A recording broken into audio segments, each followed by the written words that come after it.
Good morning, I'm Nivareti Manu, and this is your morning news fix for Thursday, 20th of November. In this update, a prominent youth health expert says health issues should not be politicised as the government bans puberty blockers for young people. No child or young person will be able to start taking gonadotropin, releasing hormones from December 19. Health Minister Simeon Brown says Cabinet has agreed to new settings until the outcomes of a major clinical trial in the UK.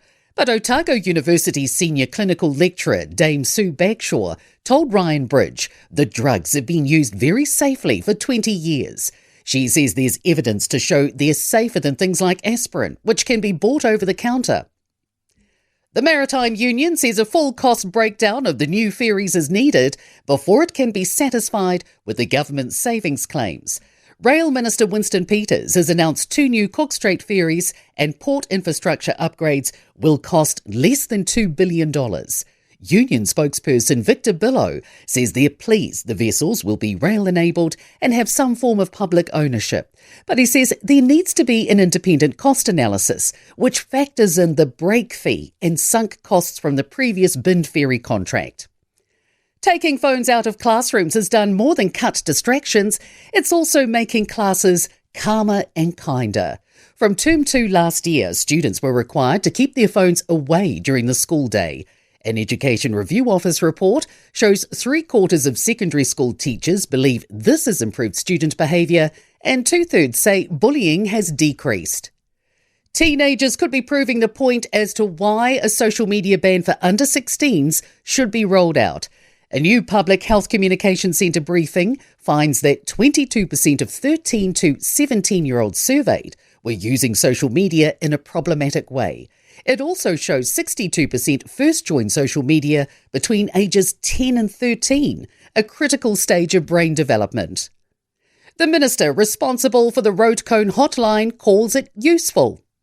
Written parliamentary questions show only 7.5% of work sites visited by road controlling authorities, or RCAs, actually had excessive road cone use. It also found 2.5% of sites seen by councils and NZTA were under-compliant. Workplace Relations and Safety Minister Brooke Van Velden says contractors have been following the rules in front of them. I think that also shows then that what people are perceiving as too many cones is actually the issue of the RCAs and the councils.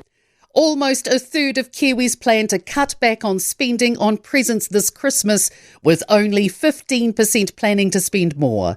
The average Christmas food and drink budget is $415 and the average gift budget is $140.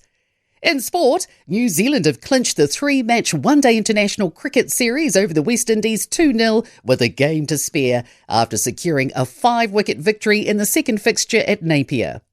Otago University sports management professor Sally Shaw believes basketball's ANBL can do more to raise awareness around gay rights after the Breakers have opted against wearing the rainbow flag during the Pride round starting January 21st. 20-time Grand Slam winner Roger Federer will be inducted into the Tennis Hall of Fame next August. I'm Nivareti Manu. That's your latest news fix. We'll be back with the next update at midday from the Newstalk ZB newsroom.